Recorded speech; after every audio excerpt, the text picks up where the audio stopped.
This is Stacy Marshall with Printware Magazine. Matt Vassallo with the RhinestoneWorld.com. Richard Greaves with ScreenMaking.com. Brian Walker with RTP Apparel. This is Peter Walsh with M&R, and you're listening to the Two Regular Guys podcast. Podcast hosted by Terry Combs. Terry Combs. Terry Combs. And Aaron Montgomery. Aaron Montgomery. Aaron Montgomery. Keep on listening.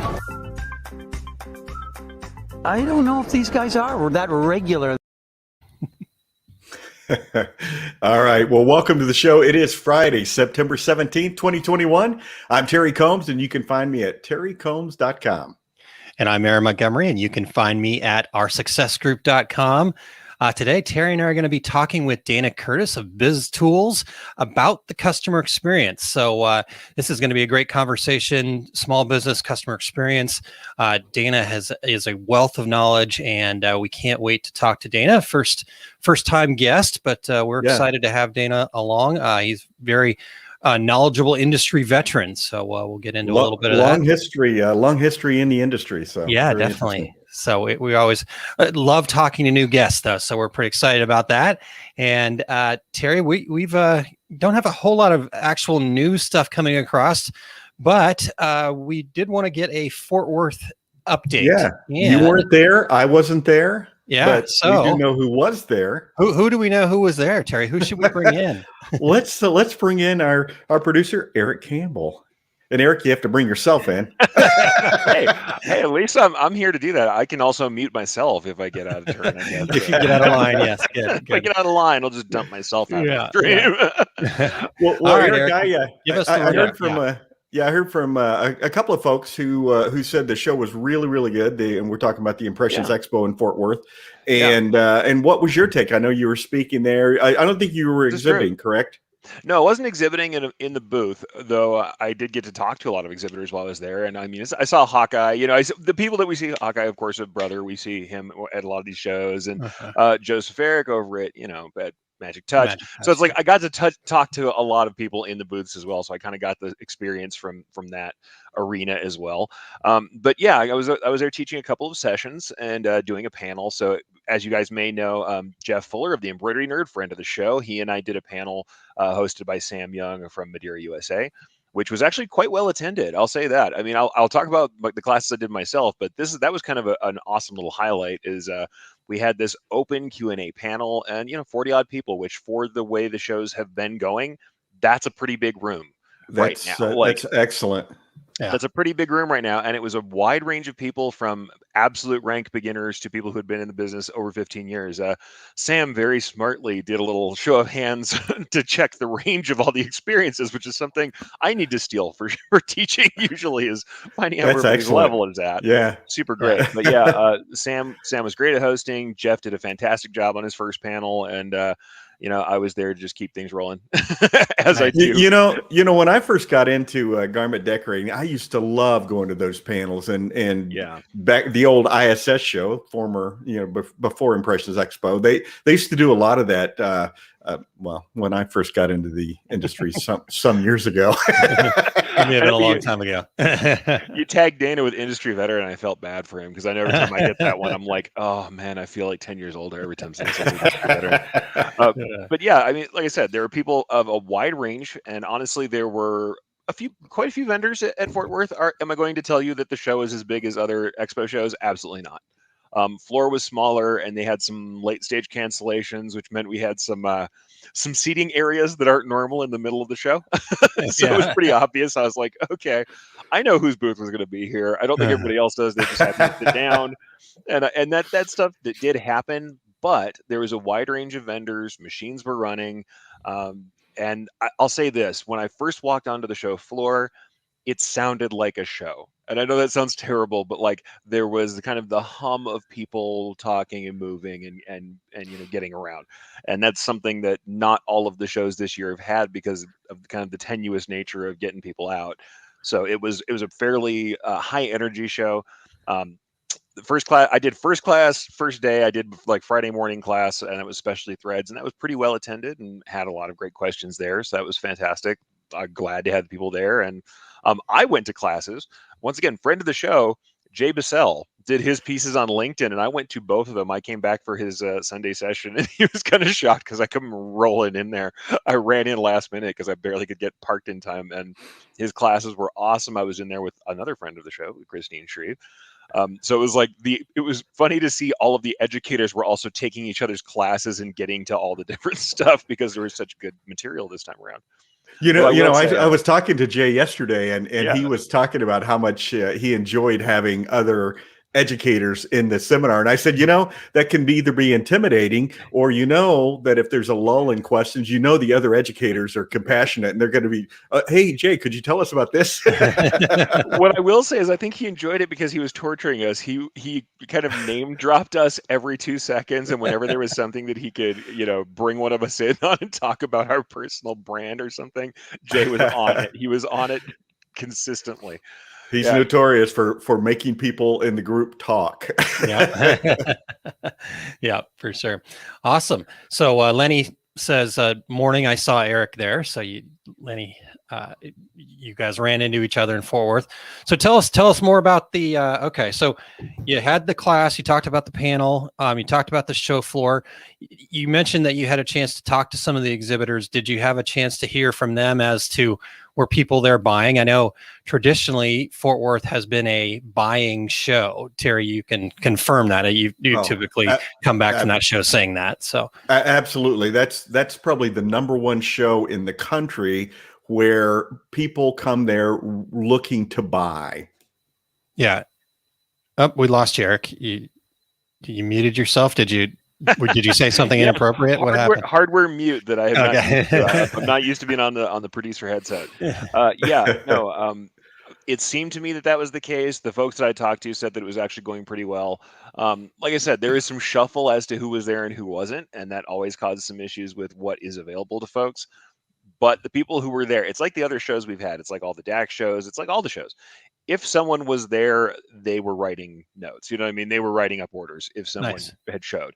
And I will say that there was a little more variety on the floor than you might think for the size. Was it small? Absolutely. There's no getting over the fact that this year's shows are smaller. Yeah. They just are. And I'm not, because everybody kind of says, oh, it's back to normal. I'm like, no, it is not. However, the people who were there were writing orders. There were people in the booths consistently. That's the other thing. There was a consistent amount of traffic. And like I said, there was some churn. There was some weird things about the arrangement that not every vendor loved, where they were placed or how things went. But I think that's shows. I mean, I don't think I've ever been to a show where somebody doesn't complain about a little bit about their booth traffic or about their area. You don't find someone who doesn't like how the flow turned out. I think that's pretty normal. I'd say by and large, though, everybody was fairly happily dealing with customers all day long and having people writing up orders. So it like we say, a good ROI for the size. Yep, definitely. And maybe complaining is back to normal, because I know that the folks that work the shows, they get a lot of abuse. And I remember Stacy Marshall used to always come by and say, "So Terry, I'm getting some complaints about the traffic. What do you think about the show?" I'm like, "Well, we're writing business, so I don't care how many people are here." And she goes, exactly. Yeah, I mean, I think the only thing that gets weird is when you have last minute people who pull out. That means that sometimes you can't fully arrange the floor in a new configuration, so you get some weird patterns that are not normal. But I think that's also the thing. If any of us were expecting that these shows were going to be 100% back to normal yet, then we came in and didn't find that expectation. If we came to see people and saw what was actually going on, like me, I was excited because I immediately heard the hum of the floor when I walked onto it. And that is not what's going on all the time. And it's also not what I expected. I was kind of expecting it not to have that feeling, but it really felt like Expo. And that's, I did have one person say to me that they were surprised how many people from outside Texas were there. And, Texas is a pretty big draw, but that's kind of surprising to me as well. Yeah. Lots of people wanted to go, and I think partially because they knew it was kind of open. They were a little clearer about what was going to happen there. And actually, I want to bring in Lenny on this because he's got a good comment. It was not Long Beach by no means, but the friendliest people there, and you got time to talk to reps due to the show being smaller. And absolutely, that's the thing I'm going to say. The people running the show and the convention center employees. Wow, that Fort Worth friendly was like super real this time. Everybody was incredibly friendly. They were taking care of everyone. I mean, definitely we we made some jokes about the fact that the education is very far from the main trade show floor. There were funny signs up, impressions put funny signs up saying, "You're almost there. Hope you got your walking shoes on. Looks like you're closing your rings today." Because everybody's like, "Oh, hey, where the classes are?" I'm like, "Oh, Dallas." It is a haul. Way, keep walking. Yeah, it was a good haul, but that's the usual setup. And one more time, this other comment here, Kristen, same thing. Smaller shows, man, I got to spend a lot of time with vendors without feeling I was depriving people of their time. And I'll say, if you showed up, you definitely got time with people. And I think that everyone, including the classes, the smaller classes, even though they were bigger than some we've had, the smaller classes meant that we went all in on just teaching individually, answering lots of questions and giving a lot of personal attention. So if you were there, you got something out of it. Nice. Perfect. Awesome. All right, Eric. Well, thank you for dropping in real quick. So we're going to now drop you out. Well, have you drop yourself out. And thank you for being here, sir. You're not excused, though. Stay right there. No. I will continue producing the show, I promise. All right. Thank you, sir. Awesome. All right, Terry. Well, great stuff from Eric. Thanks for the update there. We definitely want to get to Dana here as quickly as we can, but we've got a dad joke. I know you've got a good one for us, Terry. So let's have it. I do. True story. Aaron. Okay, maybe not exactly true. Yeah. But next time I tell it, it'll be true. Okay. Aaron, did you know I have a ghost in my house who wheezes all day and all night? I didn't know that. No. Yeah, I call him Gasper. Oh boy. All right. Well, all right.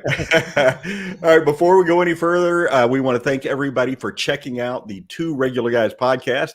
Always looking for new guests. So if you'd like to join us, go to calendly.com/2 regular guys with your show ideas and even suggestions or recommending somebody else to be a guest on the show as well.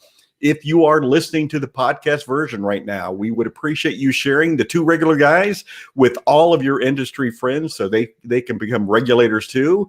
And we would very much appreciate a review on Apple Podcasts, Spotify, iHeartRadio, Stitcher, Amazon Podcasts. We're everywhere now, Aaron, thanks to you. And wherever you do your podcast listening, if you would give us a review, it'd be very, very helpful to the Two Regular Guys. And if you're watching live right now, please jump in with your comments and questions as you always do. And we look forward to answering those questions as well. Yeah, absolutely. Thanks for everybody for tuning in, and we got everybody tuning in and saying hi this morning. So we're not missing you. We just we're trying to get to our guest here. We've got lots of great information to talk to Dana about. So keep the comments coming, and we will get to them here. So let's do it, Terry. Are you ready to bring Dana in? Let's bring him in. All right, excellent. Well, we'd like to welcome in Dana Curtis, who is the founder and CEO of Biztool, a strategic consulting firm that helps small businesses multiply revenue through improved customer experience and pivot to new markets. Welcome to the show, Dana. Hi, guys. All right, welcome. Thanks for having me on. Absolutely. Hey, Dana, I get a lot of grief here because sometimes I give the weather report from here in Phoenix. So how's the weather where you are? It's not quite hot yet, although I've learned a new definition for hot. What's that? If it goes above 107, that's hot. Oh, okay. I usually say 115, but so for anybody who doesn't know, Dana lives in Scottsdale, which is also Phoenix as well. All right. Well, Dana, let's start right from the beginning. We wanted to talk about the customer experience with you. So what's your definition of customer experience? So there's a lot of different ways that people can think about this. It's certainly what is the viewpoint of the customer, and it's all on their side of the sales transaction. Okay. My view of the customer experience is the entire journey that the customer takes from the moment they learn your name all the way through to the purchase, all the way through till either A, they forget who you are, or B, they think about doing business with you again, at which point they start a new experience. So it's that long point A to point B, which is their entire experience with you as a business.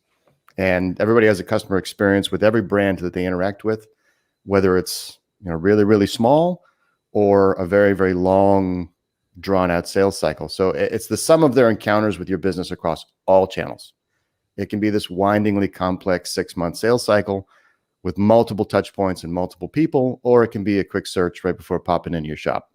And in some cases, you as the business owner may never be aware of that customer at all, specifically if you run anything online. Yeah. Interesting. I think that's an interesting I thought too, because I will certainly think that there are many businesses who say, well, there is no customer experience. I take the order, I ship it out. It's wham, bam, I'm done. But that is in fact the experience, right? Mm-hmm. Yeah. Huh. Yeah. They may have an entire lifetime with you and your brand, and to you, they're a number on a spreadsheet. Yeah. And so that's what we've got to look at and think about, right? We need to talk to, as business owners, we have to realize that they aren't just a sales on a spreadsheet, that there is an experience, and that if we improve that experience, we're going to improve the number of customers that we have, most likely. So let's talk about some mistakes then. What's the most common mistake that business owners make when it comes to kind of designing their customer experience? Number one, there's lots of things really that I can think of. The one that I run into the most in my history and my observation is people try to do too much. They try to be all things to all people. They try to cater to every single customer that they ever cross paths with. And, when you try and do so many things, you get stretched thin. So half measures get half results. The single hardest thing new business owners got to deal with is building brand equity. That's that simple definition for brand equity is when somebody asks, why you? If there's a bunch of garment decorators in town, then the customer's looking at that going, all right, well, I need a t-shirt, or I need, whichever product or service that is they're looking for. They've got a variety of choices. And if they can't tell who you are right away, it's because you haven't built any brand equity. So, it's a simple question to understand, but it's extremely difficult to answer. You simply can't do everything. So when you stretch yourself out like that, you either make promises you can't keep, or you don't earn enough revenue to sustain the business. Yeah. There's a reason that the average successful entrepreneur is 45. By that age, they kind of know how to slow down, draw lines in the sand, pick their corner of the market, specialize. There's nothing that says you can't eventually grow to serve everybody, but you have to have built a reputation in some specific part of the market that separates you from everybody else. Yeah. And I think you hit it exactly on the head. If you try to be all things to everybody, you end up being nothing to nobody. And but new business owners, they think, oh my God, I got to say yes to every order. I got to do everything because, I don't know where the next order is going to come from, that kind of thing. So right. I'm sorry, go ahead. Go ahead, Terry. It's fine. I was just going to say, I think that once you get that last paycheck, and you started your new business, there's a certain level of panic involved that where you, and I was guilty of it when I started my first business. I tried to be everything to everybody. I tried to take every single order, and you have that realization at one point. And I wasn't 45 when I had the realization. I was more like 26, but I'm like, wait a minute, I need to take a step back. I'm killing myself here and not making the amount of money I need to make because I'm reinventing the wheel with every order. So I don't remember what happened that I had that realization. It might've been when my twins were born, but that'll do it. You have to pick a spot. Who are you? What value do you provide? What is your specialty? What are you good at? Because that's what you start with. Nobody's good at everything. Yeah. We talk niche markets here all the time, and that's part of that story.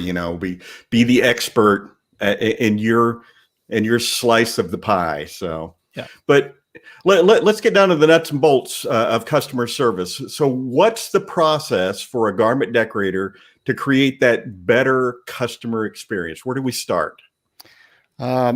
So when we think about customer experience from a small business perspective, because I think it changes as the size of your enterprise grows, customer experience for a very large organization is going to be dramatically different than the small business. So I like to break it up into three parts, essentially the beginning, the middle, and the end of the customer journey that I kind of mentioned earlier. So we start with the beginning. Whenever I entertain the idea of working with a new client, I have them walk me through their customer journey. And when you use marketing terms like customer journey, a lot of people look at me like, what are you talking about? I get a phone call, I take an order, that's it. And I say, that's okay, let's start there. Why don't you walk me through your first encounter with a brand? And then they talk about, well, I go to their website, I do research, I learn about what products they service. I'll go on Yelp, or I'll go on Facebook, or I'll go on Google and I'll learn about them. I said, right. Did you just call them blind? No, I did research. Great.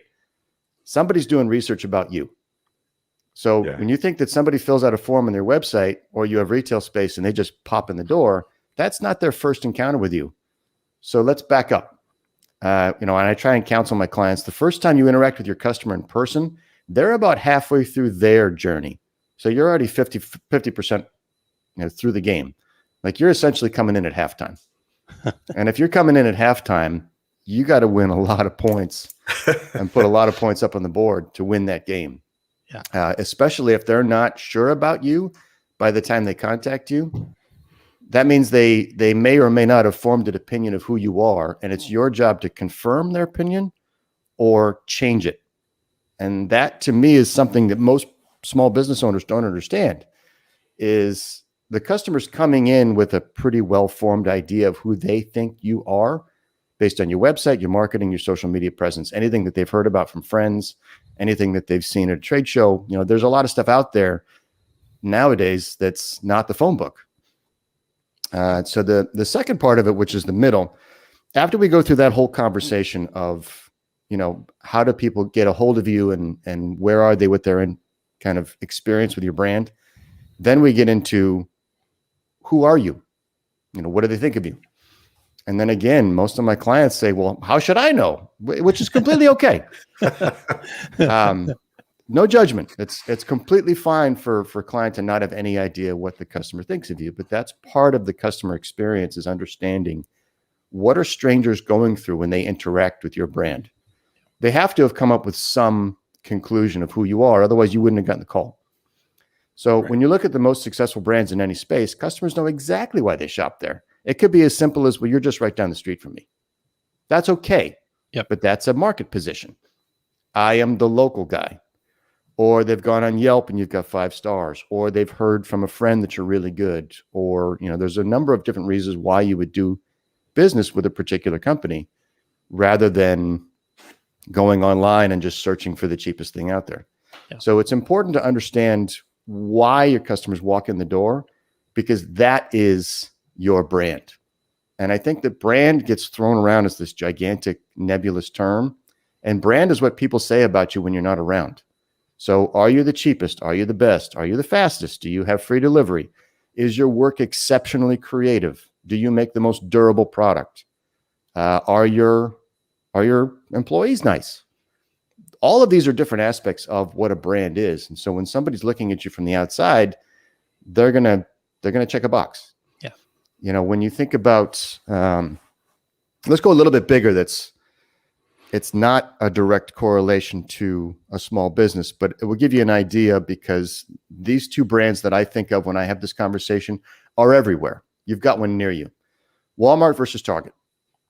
Why go to Walmart versus Target? Because those two brands are effectively equal on paper, but in the marketplace, they're not. And the reason you would go to Walmart versus Target is price versus style. Right? So Walmart shoppers go there because Walmart is the, quote, low price leader. You may find things at Target that are cheaper, but Walmart has established themselves as the price option. Target leans more towards style with their influencers. They've got flashy marketing. They've got great store layouts, bright, vivid branding colors. They paint the pylons in front of the store to match the dot in the middle of the Target. Like, they really bring in the idea of welcome to Target, like walking into the Emerald City in Oz. Yes. They do a wonderful job of welcoming you into this kind of la-la land of shopping, where it's like, it's Target. There's stuff on the shelf. You put it in your cart, you pay for it, and you leave. And conversely, Walmart has influencers. They have excellent branding, but the decision has been made in the mind of the consumer. It's easy to check boxes and simplify things. With all that's going on in the world, you kind of have to say, oh, you're the blank guy. And that can be a bad thing if you're not aware of it. Yeah. The last part of it is I ask my clients about the buying process. And this by far is, the element of the conversation they're most prepared for. Every business needs to know how to capture revenue and provide a product or service. That's the thing you figure out before you open your doors or you publish a website. How can I capture money? Yep. Do I have a cash register for cash? Do I have a Square account? Do I have a PayPal? Do I have these methods of capturing money? Because that's the essence of being in business. And what I'm really interested in is what happens when the process fails. This is not something most people think about. What do you do when something goes wrong? And none of the clients that I've had any interaction with ever have an answer for this. They always say, well, we handle it, or we improvise, or we take care of the customer. And the thing that I counsel my clients is this is the single most dangerous moment of your customer interaction. Because if you think everything is going to go perfect, you're wrong. Even the largest, most successful companies on the planet can't do it right all the time. And you have to be aware of what could go wrong. You got to have an answer for it. You got to have a process, and you got to be in control. When you establish a relationship with a customer, it's all about trust. They need to know that taking a chance on you is worth it, especially if you're a small business. You're a nobody. You're a hole in the wall. You're a website. Everybody can make a website. They need to know that whatever problem they're trying to solve will be handled with complete transparency. Give them the comfort to hand over payment to you. They need to know that you're in complete control of providing the product or service that attracted them in the first place. And they need to know that you know what you're doing. Yeah.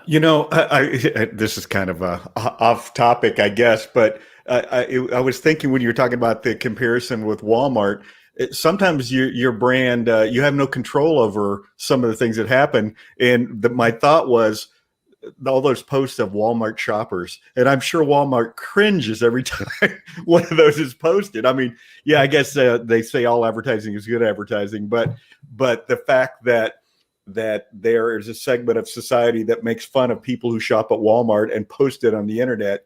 I don't know what Walmart does about that other than wait it out. It's an excellent question, because I had the same one. They lean into it. They say, yeah, we're the crazy people place. We're the ones where people come to the store in their underwear.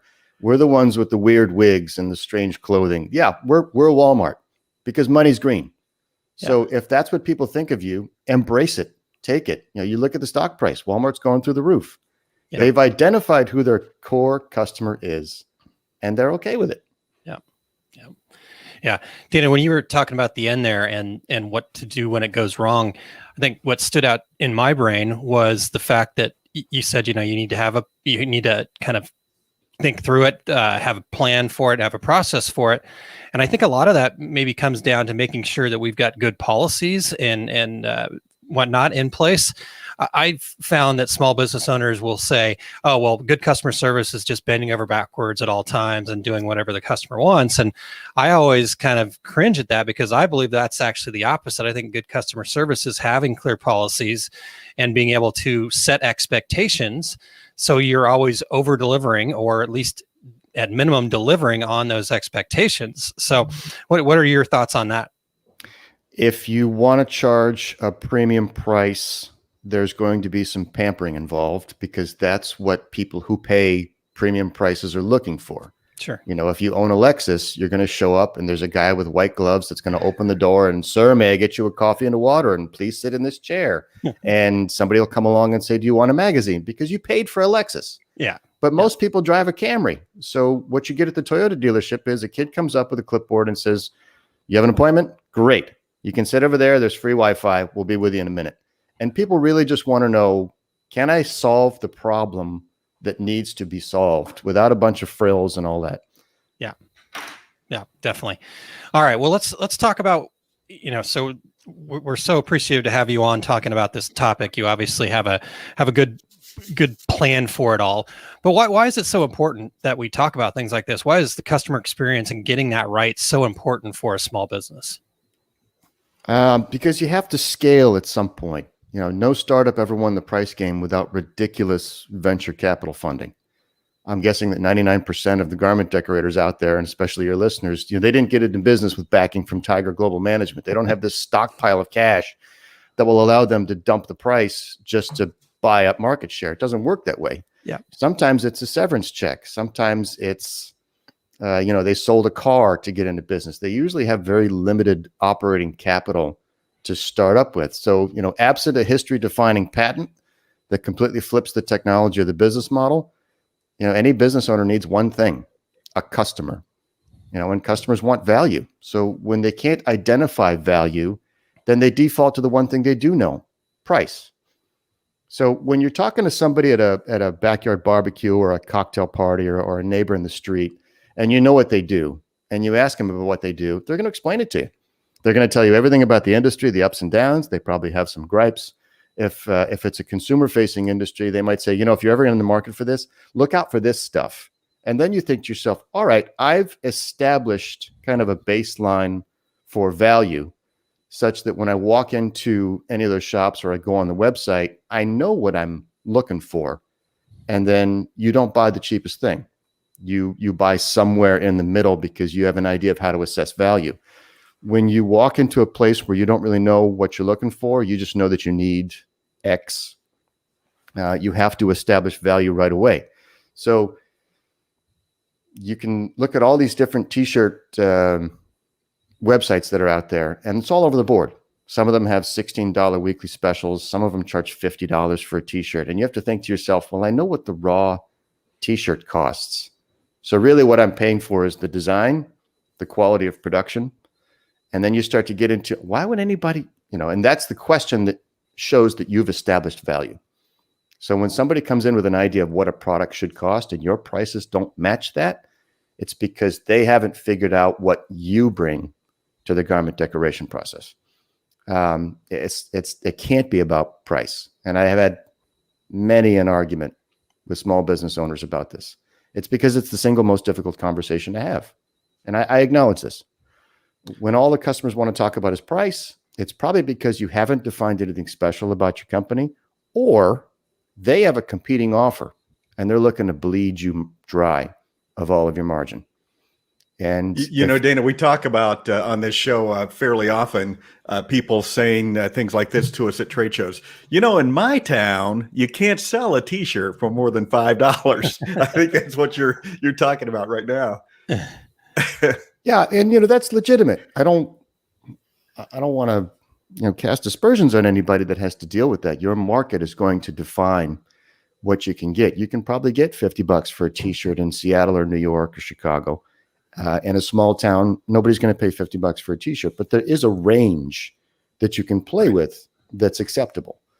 And when you start talking about things like,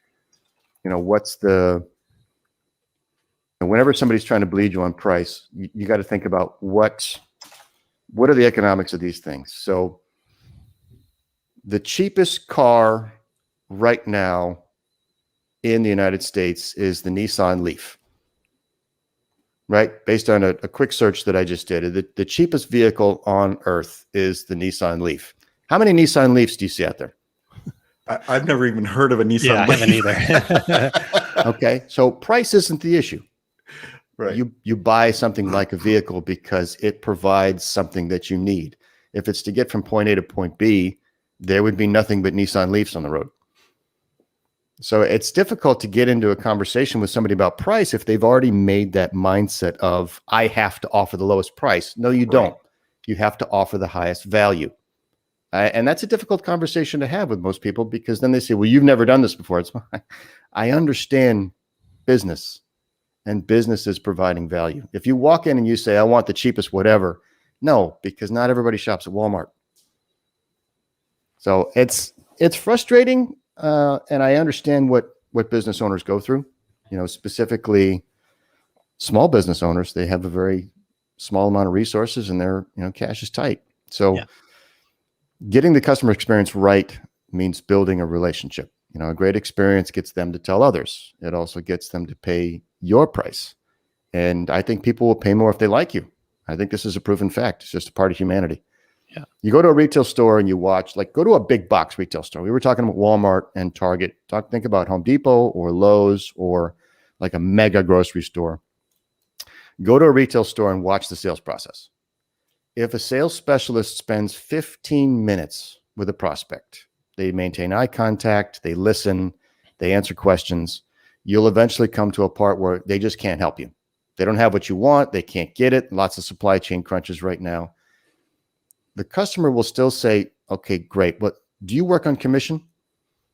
And that to me is a bond. That's a human bond between people because they're not going to buy from you, but they may come back later because they want to thank you for the effort. It's like it's a classic quid pro quo. It's tit for tat. So the time and effort taken to make someone feel special, it kind of tips the balance in your favor. Now, I wouldn't say do this maliciously. You don't do this just to get somebody on their heels, but it's just a natural thing of human interaction. If you're nice to somebody, they're going to want to be nice in return. And if they know the way to do that is buying something from you, that's already put you in a wonderful place to build something real. The only thing left separating small business from Amazon. Yeah, definitely. And that could be a very long-term process as well, building relationships with people and basically planting seeds as you go along. Precisely. Yeah. So real quick here, I want to get a question in from one of the regulators. Marianne asks, what about online selling? I have an Etsy shop with great reviews, but many have issues with shipping. Once it's out of my hands and to the shipper, I have no control yet. Any problems with UPS, FedEx, or post office land in my lap. What are your thoughts on that, Dana? Yeah. The trick with online selling is it's easy because you've detached the humanity from it. And the only way that you can build an online shop is really longevity. It's over time. And I know that's not a good answer, but that's the realistic answer. Yeah. If you look at the companies that have built successful online businesses, they started really, really small and they scaled for a long, long time. And nowadays, when you're looking for something online, because of the amount of different options out there, it is by far a price game. To speak to Marianne's question is, what do I do when it's a third party in between us? That's really frustrating. Yeah. And what it comes down to is there's only so many times you can blame the shipper because the customer doesn't care. One thing that really annoys me that I hear at trade shows or I hear at the car dealer is, well, I got to make something. No, you don't. I don't care if you make a dime. Right, that's not I'm on buying me. a product. I'm giving you money. You're giving me a service. Whether or not you make any money at all means zero to me because I know that you log it as a revenue in your books. I know that you get sales contests. So the idea of somebody has to make money, it's very difficult to build empathy with the customer that way. Whenever you bring in a third party, you have to find some way of making up for their mistakes or providing extra value. And I would say, at least right now, to maybe help Marianne feel a little bit better, is everybody's dealing with FedEx and UPS. Yeah. Everybody has supply crunches. Everybody's mad at the post office. So at least if your customers are experiencing this pain in other areas of their life, they won't blame you for it. Yeah. Yep. And also along these lines, I don't know how it translates to Etsy, but I sell equipment in my day job, and I tell people right up front, listen, we have machines ready to ship. Now, it might take the trucking company up to 3 days to show up on my dock to pick it up, and that's just a fact of life today. And they know ahead of time. They know right up front that this is a possibility, and hey, if it gets picked up on day one and they get it early, all good. But I think it's important to communicate with your customers also that and things like this, and I don't think it's shipping. By the way, it's COVID. Everything's COVID. Every problem on the planet now, it's COVID. Yeah, but I think you're 100% accurate, and that kind of goes to the third part that I was talking about earlier. Is it's transparency with what happens. And so if you explain to a customer, listen, it's going to leave my shop and it's going to go on a delivery carrier, and that delivery carrier owns it once they get it. And there's only so many guarantees that I can give you. And I think most people are okay with the idea of accepting a little bit of risk, because if they go anywhere else, they're going to have to deal with the shipper as well. So Right. if you're on Etsy, the other people on Etsy have the same problem. And so a lot of it comes down to transparency in terms of this is what I expect to happen. And that gets back to the journey. When you click checkout, the order is going to come into my order system. It's going to get processed by me or one of my employees. It's probably going to take about 24 hours to turn around or 1 business day. At that point, I expect the shipper to come to my dock or my house, pick it up and take it to you. And they're going to give you a tracking number. I don't know when that tracking number is going to say anything at all. But from there, I've given it to a third party in order to get it to you. And that level of transparency gives people an idea of, okay, well, at least I know what to expect. Right. Yeah, that's great. Even Amazon, a lot of things you order today will say, should ship between September 17th and September 29th. Great. Yeah, totally. All right. So Nathan Lieber says, let the tire kickers go. For those that argue value can't be built, they aren't paying attention to NFTs. So very interesting thought there, Nathan. Thank you for sharing that. Well, I'm sorry. Dana, let's, before we get too far into our show, talk to us a little bit about your business, Biztools. Sure. Biztools is a strategic consulting firm. We help companies get off the ground. We always say you can't nail it before you have to nail it before you scale it. So once you have your solution in place and you know who your customer is, now it's time to grow. It's very difficult to get in and try and teach somebody how to be in business. That's something you learn through the process of trial and error. But once you've got a pretty good idea of who your customer is, what you want to build, what you think your business model is, I come in and I help you scale it. Most of my clients have less than 5 employees. They've identified a few good customers or a few good target customer demographics, but they're having trouble to figure out what to do next. They're stuck. So we help them get unstuck. There's no magic wand to fix a business. You need to hit the problem from multiple sides. You got to throw a lot of stuff at the wall. That's business. Yeah. We take a multi-pronged approach to try and work collaboratively with the client because ultimately they have to make the decision. But, we look at customer experience first and foremost. We look at the market. We work with the client to identify their target customer. Then we put together a profile for how to find them and how to speak their language. I think that's critical to customer experience. So when I was working in the industry, we were shifting over from vinyl decals and banners over to T-shirts. And when you make that switch over, you can use a word like nest or gang. And when you're talking to your customer, how to organize things on a screen to maximize your material could have 2 separately different words. And so if you talk to a sign guy about, we want to gang all your things together, he's probably thinking of Kids with Sticks and Knives and West Side Story. And then if you talk to a garment decorator about nesting, they're probably thinking about birds. You got to learn their language. What is their terminology? How do they communicate? Because then that builds trust with, all right, this person understands my business. They understand me. So let's get into some of the jargon. What are your industry terms? What are these people speaking? That also goes generationally. If you're going to speak to a demographic that's somewhere between 45 and 60, and you start saying that things are on fleek, the person's going to look at you like you got a problem. So figure out who your people are. What language do they speak? What matters to them? And then secondly, we identify the competition. So figure out where to position yourself to separate yourself from the rest of the pack. Like I said earlier, are you the local person? Are you the service person? Are you the quality person? Figure out why your current customers are doing business with you. Leverage that. So if you're the Walmart and the weirdos come in, great. You're the one that makes garments for weirdos. Embrace the weirdo because that's what's making you money. Yeah. Weirdos' money is green. People seem to forget Dana, that. We talk about that a lot on here. We talk niche markets all the time, and that's one of the points of being in a niche market is you can own that market because you speak the language, you understand, and if you don't, people will find out right away. They'll figure out right away you don't really know what you're talking about. Yeah. You're not a car guy. You just want to be a car guy. You're not a car guy. You don't understand what we do and how we speak. So 100%. That's 100%. Lastly is like any business, we go to work on consistency and we take a look at the books. It's very difficult to replicate a process from web to phone to email to chat to social media to in person. Unfortunately, that's precisely what the customers want.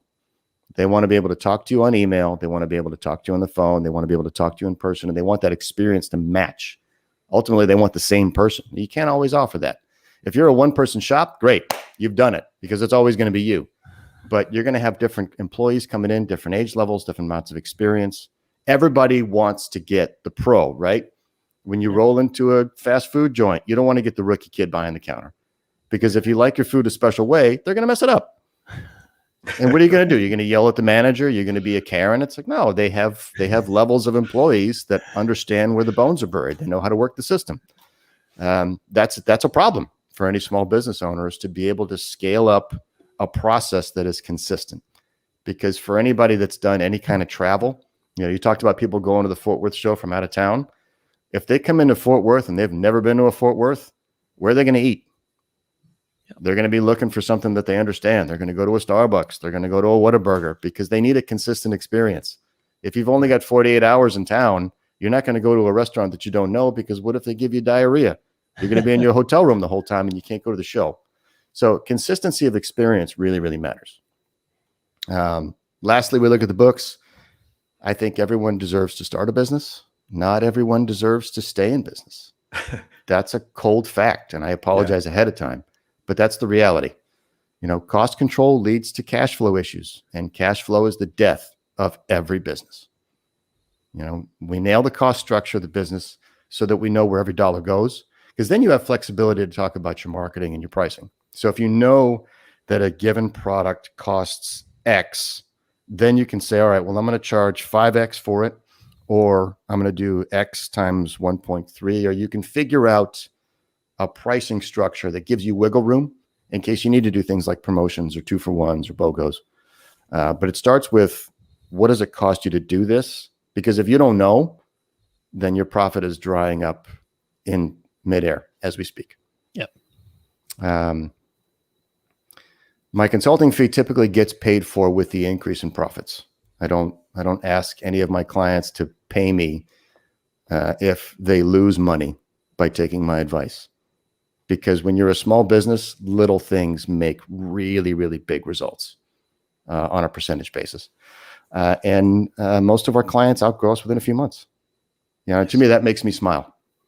Yeah. Because I'm not looking for a long-term subscription-based relationship. I want to get you on your feet. I want to get you moving, and I want to say goodbye. Because if you're really successful, somebody's going to go, wow, what did you do? Maybe they'll turn around and say, well, one of them was this guy. Yeah. Yeah, that's awesome. Fantastic. Well, so Dana, how can people find out more about you and get in contact and kind of connect with you? You can go to a website, biztools.biz. We also have a LinkedIn page. And then I write a weekly column for Graphics Pro magazine. Awesome. Well, Dana, this has been fantastic. What great information. Just a sea of knowledge there for us to consume and think about and take in. Now, you've also put together a 5 things for us. So if you'll hang tight for 1 second, we will ask you to share those 5 things with us as well. So Eric, whenever you are ready, sir.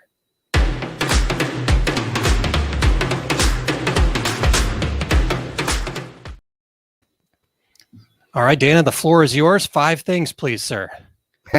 Okay. This comes from my days as a product manager.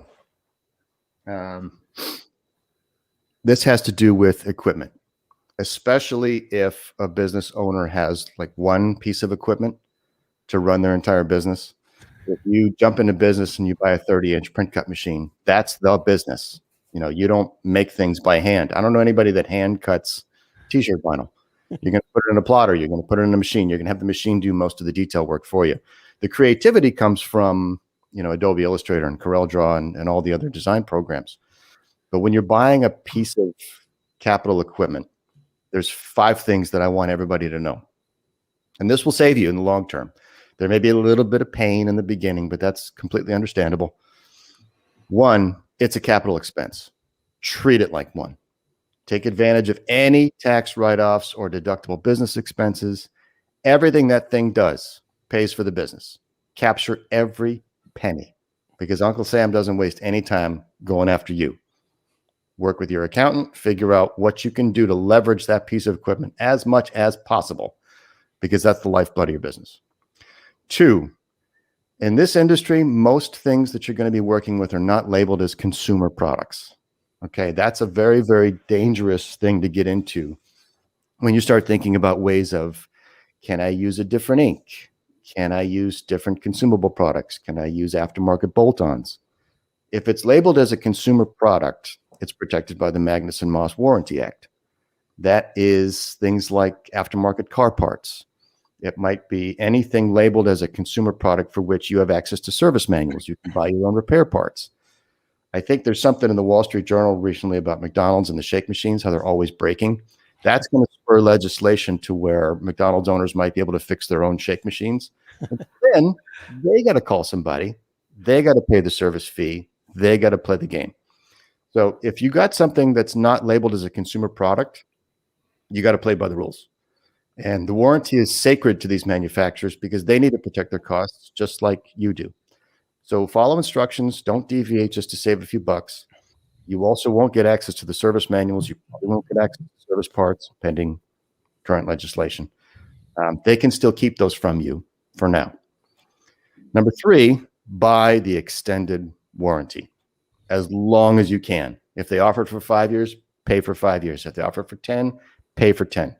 Buy it as often as you can because your business relies on this equipment. You cannot afford downtime. You also can't afford surprise expenses. If they don't have, if you don't have surplus cash lying around and your machine goes down, you need to pay a rush fee. You need to get somebody on site right away. You need to get this thing swapped out.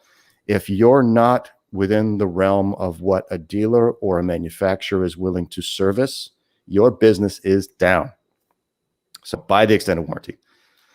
If you can buy direct, do that because you're cutting out the middleman.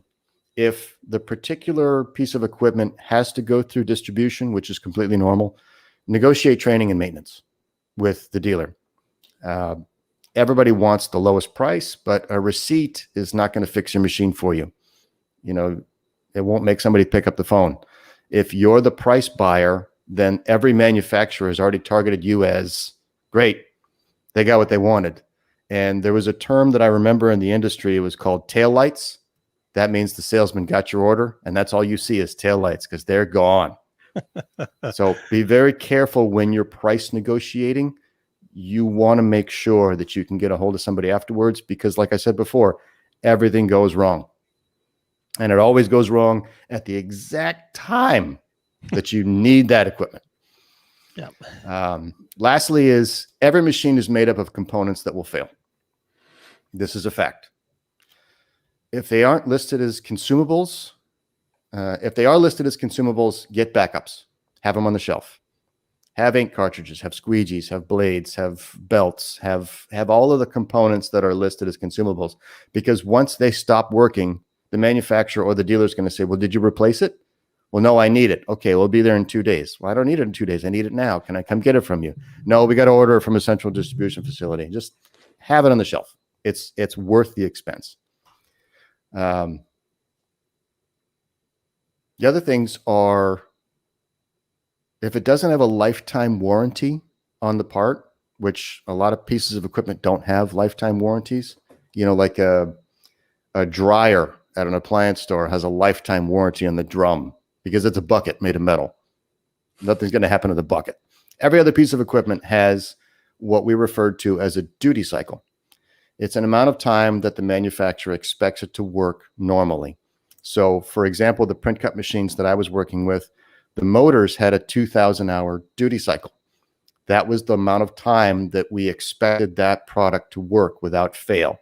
Now, some motors last 8,000 hours. That's fine. The duty cycle was 2,000, such that if it failed under 2,000 hours, we would very often replace it for free because it didn't last as long as it was supposed to. As soon as it reaches 2,000 hours, there's kind of an expectation of this thing isn't going to last forever. So you want to understand what the duty cycle is on these parts. The reason I think this is important is if a motor or a component has a 2,000-hour duty cycle and you run the machine 40 hours a week, you can expect that thing to break about 3 weeks or 4 weeks into the second year of ownership. And most products only have a 1-year warranty, which means the day after your warranty expires, busted. And you don't want to be out of warranty if your business relies on this equipment. So see above, buy the extended warranty. There you go. Wow. I love it.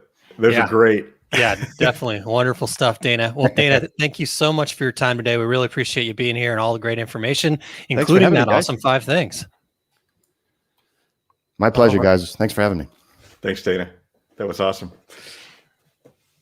All right, Terry. Well, that was great talking to Dana. What a wealth of knowledge, and not only did we cover all things customer experience, but we got a awesome training on equipment. Exactly right. Things that was awesome, and there's huge truth in all those and a lot of new business owners don't think about those things. That at some point in time, yes, you started with this piece of equipment. You're gonna have to buy something new, or you're gonna have to fix it. It's not my fault that 5 years in that.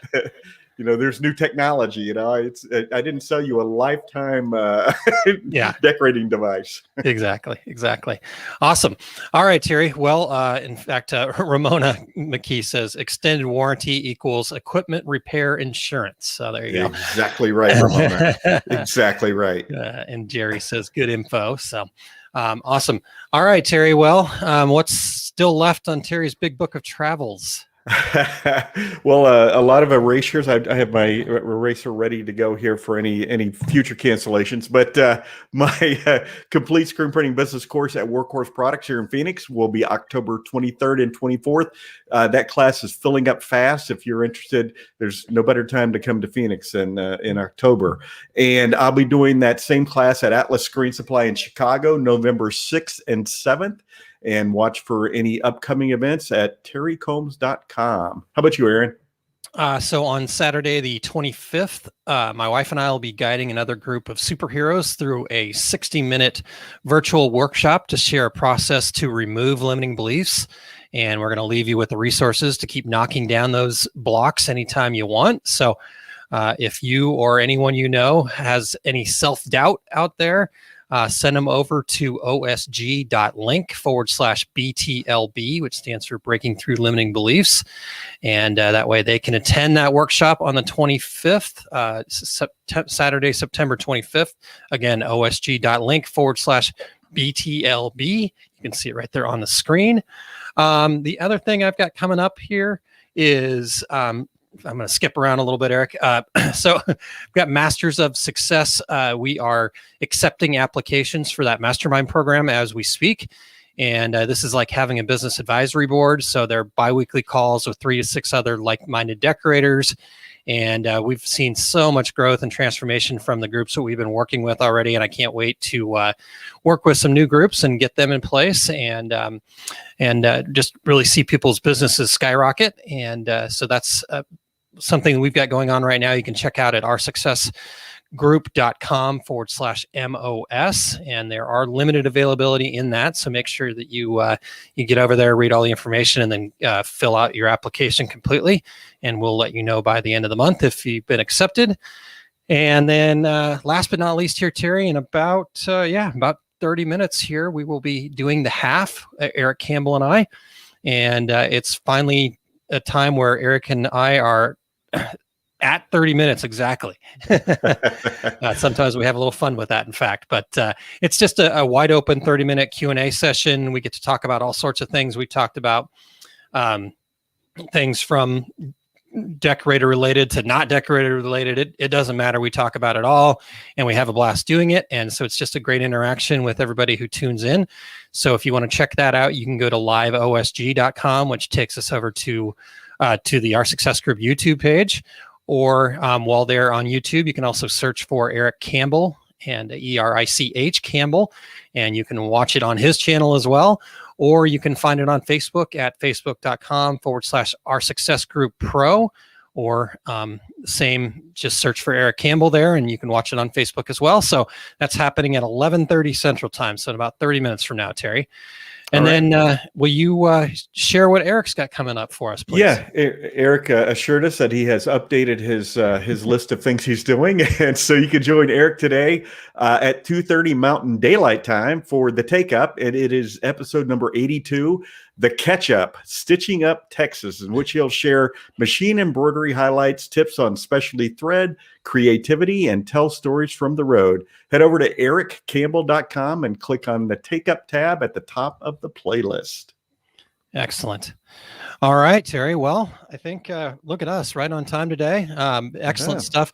Want to thank Dana so much for his time today. Really great talking to him, and make sure that you get over to his website at biztools.biz, and also check out his column in Graphics Pro. I read it religiously. It's a great column. So it's neat to be featured in a magazine with Dana as well. So definitely check that out again, biztools.biz. And so we really appreciate Dana's time today. Absolutely. And we also want to thank our show producer, Eric Campbell, for all he does behind the scenes and for coming on live with us today. Excuse me, a little cough there. So next week, Terry, we've got Chris and Greg from Instagraphics are going to be joining us to talk about all things heat press. So looking forward to chatting with them. So same time, same place every Friday morning. And we're looking forward to that conversation next week, Terry. Absolutely. Until then, I'm Terry Combs. He's Aaron Montgomery. And we are the Two Regular Guys. Here we go. We're out. Awesome. Thank you for listening to Two Regular Guys. Check out our website at tworegularguys.com. That's the number 2, regularguys.com. You can also interact with us over at our Facebook page, facebook.com/tworegularguys, or send us a tweet, twitter.com/tworegularguys. And we have a YouTube page. You can find all that from our website, tworegularguys.com. Thanks for tuning in, and we look forward to spending some time with you again next week.